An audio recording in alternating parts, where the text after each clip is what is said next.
Welcome back, Nick Lenz's Comic Corner, Classic slash Non-Classic. This is episode number 1018 and Doubleshot number 912. If I think that's correct. Yeah, I think it is. Okay, now we have two Daredevil trades. The last two of the run under the awesome Raider Charles Shoul. Yep, the end of his era. Which makes this the second book I've actually had to basically finish reviewing. Because, like, the only books basically left to go for him, aside from these two, is just, well, gotta do the final trade of Darth Vader. I haven't done his She-Hulk series yet, and I'm almost done with his Inhumans run. But first, let's start with the pencil and trade that collects his era for Daredevil. This is Daredevil Back in Black, Volume 7, Mayor Murdock. Let's collect issues 601 to 605 of the Daredevil ongoing series. Yeah, very thin trade. Yes, only 5 issues. Well, it makes them basically just collect a lot more.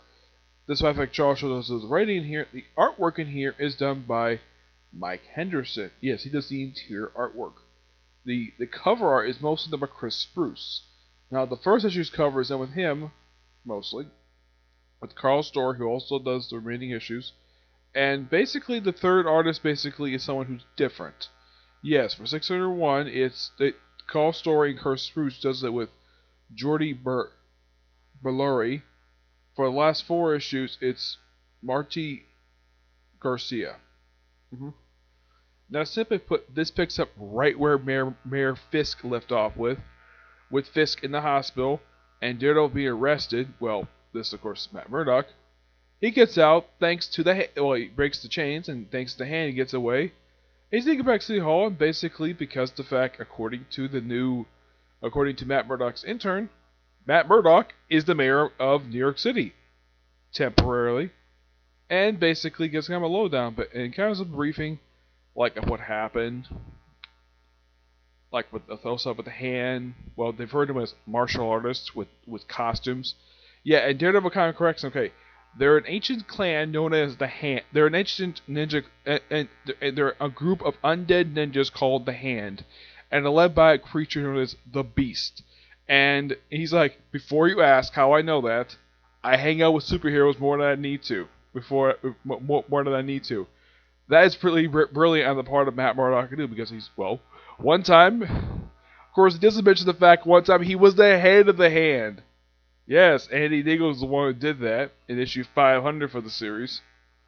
And so, first thing he does, not only after he becomes mayor. Oh, come on.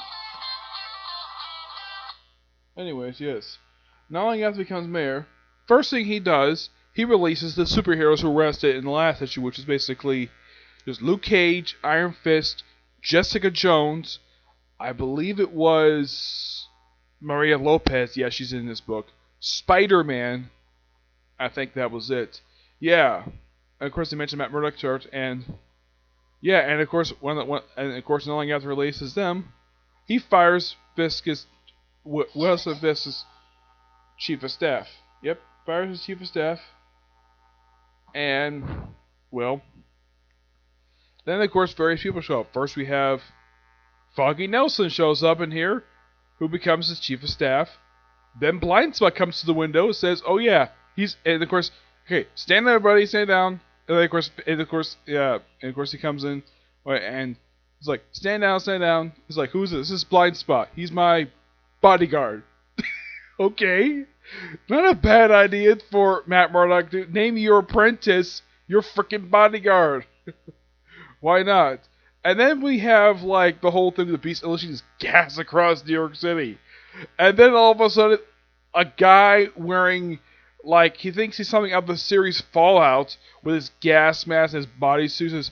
He's supposed to shoot the places, and he says, "Let him in." And he takes the mask and figures, "Oh yeah, it's Father Jordan." He's like, "Oh yeah, you're Matt Murdock's priest." He says, I'm Murdock's priest. Like, Mr. And he talks about, "Oh, you must be Foggy Nelson. He talks about you a lot." Yeah, this is just a pure fun story. And of course, well, he also, because some of the gas gets inside of Matt Murdock's body, so he uses some kind of special, like, cheese stuff and just expels it from his body. Okay, and he explains the origin of basically some part of the Order of Dragon.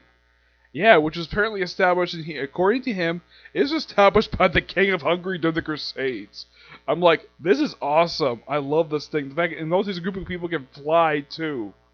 It's like, wow. It's like Shoul just established so much awesome stuff in this storyline. I mean, I kind of wish that Daredevil was still mayor after this storyline. That they could just basically remove Fisk as mayor and just kept Murdock as mayor, because at least he knows what he's doing. He says, oh yeah, I'm in charge of this crisis because, well, I know what's going on. I know what I'm doing. And of course, he briefly has, well, Foggy cover for him while he goes to be Daredevil with the priest. And then Will Smith shows up despite the fact he's not medically cleared to be there. This, what are you doing? What are you doing in my office? First, it's like, I'm still in there, and of course he collapses. And then later in the story, when this whole thing is wrapped up, he's like perfectly cured. I will explain a little bit later when it comes to that. He does fight the Beast with a bunch of Marvel superhero with a bunch of Marvel's superheroes and New York's finest, which have been heavily crippled thanks to the Hand. Yes, for some reason the Hand decided to go up the NYPD in the storyline. No idea why, but okay. Oh yeah, and that's sort of why they went after Fisk. Probably because he turned against them. Probably because he fled from them when he was briefly leader of the Hand. You want to know how long he was leader of the Hand for? He was leader of the Hand in the comic books for about 4 years. While Daredevil was basically, when he was head of the Hand, he was head of the Hand for like 1 year, while Fisk was 4 years. Yeah, and the current leader is basically the Beast again. Yeah. And of course, thanks to, seeing, the Marvel superheroes fight alongside the NYPD while being a bunch of ninjas. Yeah, and Fisk, and of course, Murdock gets back to the office, and he tells Fisk, okay, Fisk is basically he's perfectly fine. He says, okay, I'll give up this chair on one condition. You give up your anti-vigilante crusade. He says, done. And he has a very good reason for doing that, because everybody in New York City witnessed the superheroes fight alongside the NYPD against ninjas and saved during the Battle of City Hall, which of course is great. And then the storyline ends quite interestingly with Matt Murdock overhearing something that possibly that he finds out that he overhears, thanks to his super hearing, that Fisk may have rigged the election. Of course, he's a criminal. He may have actually done it. But this, of course, is an awesome storyline. This book, a 9.5 out of 10. It's really, really good.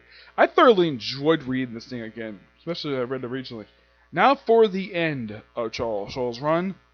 Daredevil Back in Black, Volume 8, The Death of Daredevil. Let's collect issues 606 to 612. Yeah, 7 issues. Yeah, for Shoul's last issues of this run, he teams up with his Poe Dameron artist. Phil Noto, the guy who does also the covers as well. As far as I can tell, this is the first time Phil Noto I can think of who's actually done any issues of Daredevil I can think of. I don't think he's ever touched Daredevil before, but man, this is of course really good. Now, the first couple issues in here is of course against the death of Murdock. We have his brother show up. Yes, his brother. Which I'm kind of like, Mike Murdock. Yeah, as for how the heck this guy came about, this storyline never explains. He just shows up randomly in the bar with no name. Yeah, I know it's a bar with no name because it's the only villain's bar in Marvel Comic Universe. They don't call it that. Nope, they've heard it simply as the bar with no name. Yep. Oh yeah, and there's a fight breaks out because, Mike Murdock hit on the guy's wife right in front of him. And he says to the guy before the fight, I think I'm attempting to sleep with your wife. She's like a smile at that. He, of course, is angry. And then a huge brawl basically breaks out outside the bar with no name. And Daredevil shows up, basically, not wanting to bruise himself. He says, I just texted the Hulk, he'll be here in 5 minutes. And everybody starts running like crazy from the freaking Hulk. And he says right after that, like, Hulk doesn't text. For a good reason. He's got big fingers. Which I thought was so hilarious. Yeah, one thing I praise about Shoul, he does throw in some good humor. Yeah, and then he sees Mike Murdock. He says, "Okay, are you the chameleon?" He says, "No." "Are you Mystique?" "Nope." "Are you some clone?" "Nope." And of course, runs to Foggy, and then of course he takes Foggy hostage in a taxi cab. He mentions about Karen. He says, "How's Karen these days?" "Karen's dead, killed by a man named Bullseye." Of course, Bullseye shows up in this storyline too. Yep. And then they run to frickin' Bushwhacker. Yes, Bushwhacker, a guy who I thought was dead. Yeah, he got killed off in the second issue of X-Force X and Violence. Well, he's a cyborg, so yeah. But last time I checked, he got his throat slit at Wolverine. As to how the heck he's alive, I have no idea. Mike only guesses Shoul probably threw this guy in because, well, he did make his first appearance in Daredevil, despite the fact he's also a Punisher villain, so why not? I'm not surprised Mike Murdock does not know who the heck Bushwhacker is. Like, okay, what is up with his arm? He says, and of course Foggy's like, yeah, that's something the military did to him. Okay. Okay, he just takes the gun and shoots the guy's legs. Because he felt like it. And of course he runs into Matt Murdock. Even he's not convinced, basically, the whole thing of Mike Murdock being real. And then later on, apparently, he decides to bring together a team of course, during the course of the storyline, he brings together a team of 4 people to take down Wilson Fisk. Figure out how he rigged the election. He teams up with 2 characters that Charles Show did create, which are Frank McGee, which is a character which they frequently have appear in this series. Oh, I almost forgot. In here, they mention the character the Muse, and the fact that apparently the reason why Beast was there is because, well, Blindside rejected his offer. Yep. They don't mention Muse in that book, but they mention Muse basically either he was a cop killer that he didn't kill Muse, Muse killed himself. He died in issue 600, which not a bad idea to have him kill off in that issue. Yeah. As for Daredevil's team to take down Wilson Fisk, he teams up with Frank McGee, the Reader, and Cypher. Now, it is mentioned here Daredevil does know about Cypher because I think he's met him once before, probably during Inferno. Possibly. I don't know when the heck these two met. But he does know of Cypher. He has never heard of Reader before, which I'm not surprised because, well, Reader's not been around for very long. And it's interesting, though, that Shoul loves using Frank McGee. He pops up occasionally in Daredevil, which you at least got to praise the fact you got to have a guy who's a human, and he appears in Daredevil of all places. Though he hasn't appeared since then because whatever's going to use. So I figured a way to take down Wilson Fisk. This one I forgot to mention when it comes in here. Alexa pops up in this book here, and she agrees to work with Matt Murdock for one reason. I'll give you the name of the person who made you believe you had a daughter. Who was it? Zebediah Kilgrave, a.k.a. the Purple Man. A man who's dead, a guy who died prior to this storyline coming out. Yeah, he got killed by Kraven the Hunter, the pages of Jessica Jones, and they threw his body in the sun. Of course, Lecter shows up in here as well, because, well, she just randomly shows up, and then Matt Murdock and her have sex, because it seems like almost every time this woman shows up, these two just have to have sex. Because they love each other. Despite the fact Matt Murdock has with various other women over the years. Yep. He's worked with them, of course, they've teamed up with the... Of course, there's also something else going on in the background where apparently Matt Murdock's in the hospital. Yep. And then eventually they also capture Fisk as chief of staff. They think it's killed by, I think it's just some gangsters. Oh yeah, and also one other thing about this, the previous story I forgot to mention. The fact that Daredevil actually freed 4 known criminals. He freed Diamondback, Hammerhead, the Black Cat. I'm trying to figure, who was it? Who was the 4th one? I remember there was like 4 people that he freed. Shoot.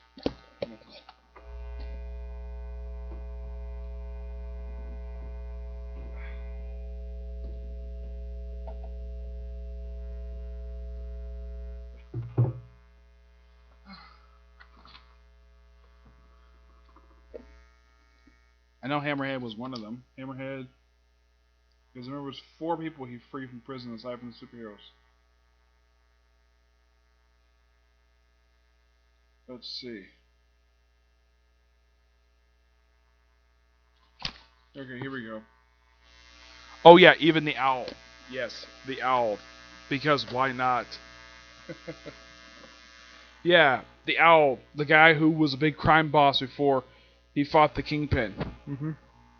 And of course, well, in here we have Hammerhead fighting Daredevil at a bank, participating in a bank robbery, and it's being videotaped via smartphones. Why not? Yep, and then this storyline ends quite awkwardly, where we see Daredevil apparently being resuscitated, and apparently revealing this whole storyline, well, mainly the last few issues, was all just a dream on the part of Matt Murdock. Kind of an odd way to end your run, Shoul, but still interesting set of issues. And let's see what else. Oh yeah, next came after this, the Man of Fear miniseries came right after this, and then the Chip Zdarsky, which is still going right now. It's pretty good so far. I'm giving this book roughly a 9.5 out of 10, despite its very awkward ending to this particular storyline and this run. Because well, you have Matt Murdock dying and then resuscitating. Final thoughts on this particular run. Now, when I first heard Charles Shoul was taking over the writing of this book after Mark Waid left, I was actually quite happy because when I read about Charles Shoul, the guy is also a lawyer, and plus, I thought he did a fantastic job with the She-Hulk series, despite the fact the series of really crappy artwork.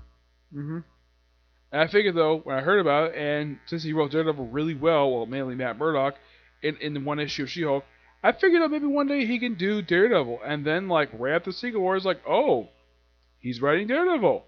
Awesome! And this run ended after just a few short years. He says he put out like 40 issues, which I think that's true. Yes, I think he did. Yeah, in just 3 years, which at least got praised him for that. Now, this is the second time ever in the history of Daredevil where you have big triple digit issue like 600, and then 12 issues later the thing gets relaunched. Released, ended, replaced briefly with miniseries, and then have a new ongoing series right after it, like a new restart #1. Yeah, this is the second time in the history of Daredevil this has happened. The last this happened was back in 2010. Yes, where the volume, first time it stopped when it went back to its normal numbering. This is, of course, by Andy Diggle, Adventures of Shadowland, and that led into Daredevil Reborn, and of course that later led to the awesome Mark Waid run, which started in 2011 ended in 2015. This run here started in 2015, ended just last year. It's been almost a year now since this run ended. And of course we have Chip Zdarsky's run, which is really good. There's also a funny little bit here where I think it was, Daredevil wanted to basically, one point during the final story, he wanted to contact the Punisher. Yes, the Punisher. Why not? Though Shoul did write a miniseries which came out during his era when he was writing this book, the Daredevil vs. Punisher miniseries, Seventh Circle. Yeah, he actually did that. It was a digital first comic. I reviewed it. Check it out. It's a really good miniseries. My only guess is the reason why the book came out at the time it did, because Punisher was being featured in Daredevil Season 2, Netflix show. Yeah. But despite that, and when the run started a few years ago, the run had a pretty slow start to it, especially with the whole 10 Fingers stuff. Yeah, he actually was up in here, 10 Fingers.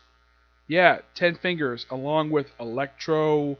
It was Bullseye, Shocker. It was like a few villains showed up in here, because well, Matt Murdock had also this guy called the Vigil. You ask for who this guy is. Apparently, he was also Matt Murdock somehow. Yeah, the storyline was a bit bizarre. We also have appearance by the frickin' Stilt Man. Yes, the Stilt Man, making his first appearance in Daredevil comics in years. Yes, the Stilt Man. Because why the heck not? Then we have 4 people who we saw before. Also popped up in the story. I forgot to mention. It's actually 5 people. You have Typhoid Mary, a woman that Daredevil's actually slept with. Yes, he slept with this woman. Though, he's one of 2 guys who sleep with Typhoid Mary. The other, of course, being the Kingpin himself. We also have Electro, which I'm kind of like, yeah, this has got to be a dream because this guy is dead. Yes, the male Electro. Yes, this guy's dead. As for why the heck he's here, no idea. And Here's another guy who's supposed to be dead. Yeah, a man named Ikarai. Yeah, this guy's dead, and I think this guy's dead too. He Daredevil fought him like the first time we ever fought him was actually during the start of Mark Waid's run. He didn't fight him after that. But it's interesting that they threw him in here. And of course we also have the Gladiator, a guy who hasn't fought Daredevil in years. But it's kind of weird though the fact that he would fight 5 villains, 3 of whom are dead. Yeah, Slot killed him off at the start of. It was just prior to Clone Conspiracies, one to lead into Clone Conspiracy, when he revived his girlfriend, who accidentally killed at the start of the previous film. And that woman became the female Electro, which I'll get to her in my next review. But, yeah. It seems as though that Shoul, before he left, he wanted to do a love letter to Daredevil by having fight some of his best known villains. Or at least people's 5 years. Electro, people probably would forget the fact he's actually fought Electro. He was actually also, believe it or not, the first costume supervillain he's ever fought. That was before he fought the Owl, which was his first original villain. Yes, but Electro was his first villain he ever fought, despite the fact he's a Spider-Man villain. Though, fun fact about Electro, not only he's fought Spider-Man and Daredevil, he's also fought the Punisher, and he's fought Thor. Yes, that's the interesting thing when it comes to Max Dillon.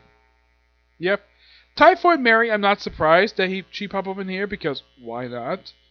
And plus, they did have a storyline recently called Typhoid Fever, where was a series of 3 one-shots to have her basically pop up about 3 books. I think it was like Spider-Man, Daredevil, and Iron Fist. Yep. As for 10 Fingers, well, my only guess is the reason why Shoul threw him here, that's why I think this guy's supposed to be dead, because he created him. Yep.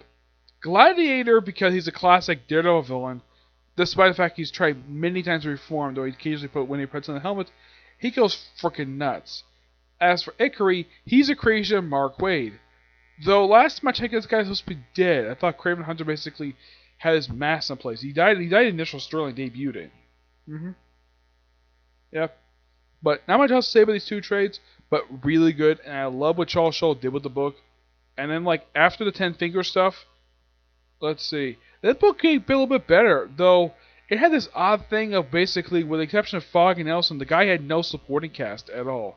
I mean, it took him, at least Charles Shoul actually took the time to actually bother to explain how Daredevil's identity became a secret again.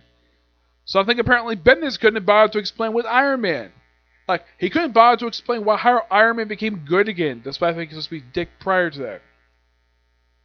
Yes, that's one thing you appreciate about Shoul. There was a couple questions asked about stuff that happened during 8 Month Time Skip, like how did Human Torch and Medusa got together? He explained that in a 2-part story in Uncanny Inhumans. How did Daredevil's identity become a secret again? That basically was a storyline that came just before the storyline involving him reuniting with the Hand, called Supreme, which also involved him returning to the red costume. Yes, because at the start of the run, he wore this black costume, which I think it's in here, right? Let's see. Here it is. Yeah, that, during that trade right there, where it says number 3, yeah, that is actually, believe it or not, the costume he wore at the start of this run. And then by the time he got to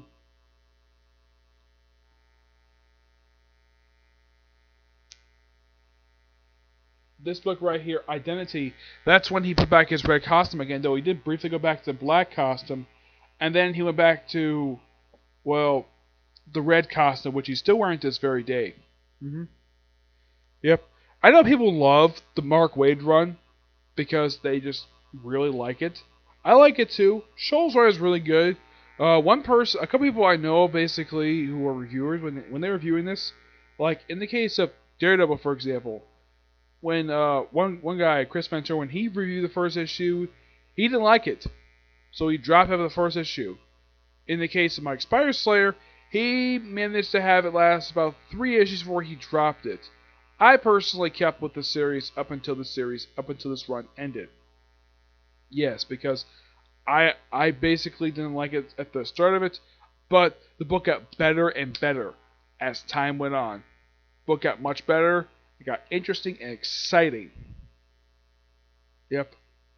And from what I can tell, I think that Shoul was a big fan of Daredevil. It just that he had a slow start basically to express that. I mean, it's kind of similar. I mean, this run started out very. If you look at it, it's very similar to how Jason Aaron started his run for Thor. Kind of a bit of a slow start, and the book gets a heck of a lot better as time went on. So it's a very similar era. As what he's doing now, I'm not really sure. I know he does an image book, Cursed Worlds, but yeah. I heard there was a rumor that he was leaving Marvel Comics, but I haven't heard much of anything about it. I mean, there was a rumor going on for a while he was leaving Marvel to go back to DC, but nothing came of it at all. I mean, I haven't seen any other like new comic books that he's done.